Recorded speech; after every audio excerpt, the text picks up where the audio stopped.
Kasih karunia dan damai sejahtera dari Allah Bapa kita dan dari anaknya Tuhan Yesus Kristus menyertai kamu sekalian.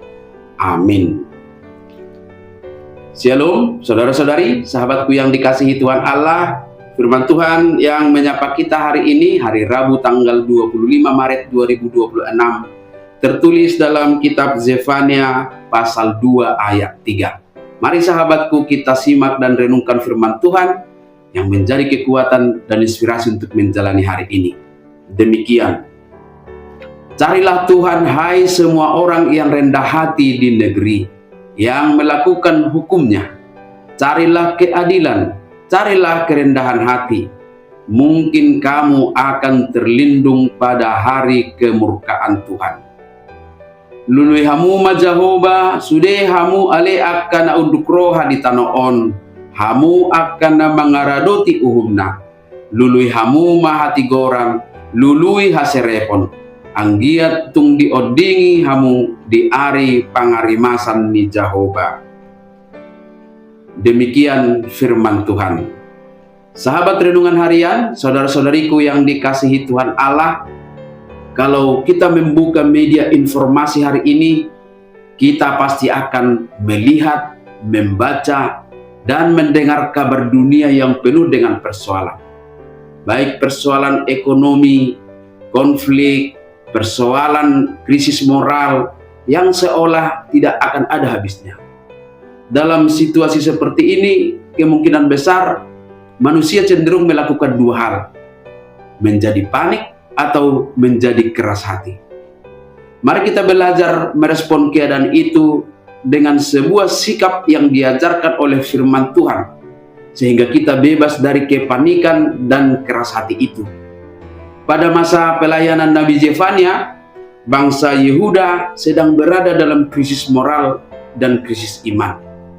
Di satu sisi mereka merasa aman karena merasa sebagai umat pilihan, seolah-olah status umat pilihan ini telah menjadi pintu keselamatan mutlak yang tidak bisa diubah lagi. Sementara hati mereka sudah menjauh dari Tuhan. Mereka mencampur adukan ibadah kepada Tuhan dengan ibadah kepada dewa-dewa asing seperti Baal dan Milkom, yang membuat mereka kehilangan identitas. Terjadinya korupsi dan penyalahgunaan kekuasaan, ketidakpedulian sosial, kekerasan, dan penipuan dalam dunia perdagangan. Atas keadaan itulah Tuhan masih membuka hati supaya nubuat tentang kehancuran dan penghakiman tidak terjadi atas mereka.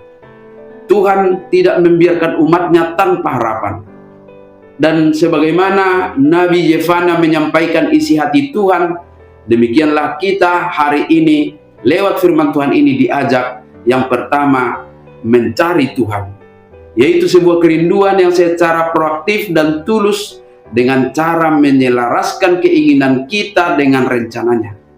Jangan jadikan Tuhan sebagai alternatif, melainkan Dia adalah yang utama dan sebagai prioritas di tengah dunia yang sibuk mencari kekuasaan dan kenyamanan secara fisik.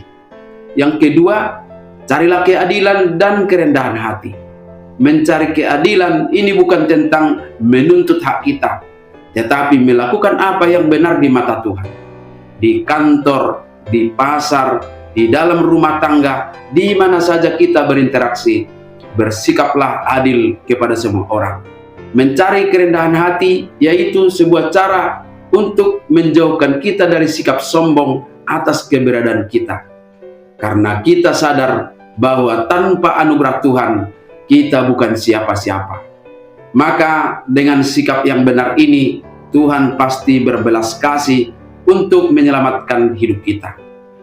Sekalipun Nabi Zefania berkata dalam bagian akhir nas ini, mungkin kamu akan terlindungi pada hari kemurkaan Tuhan.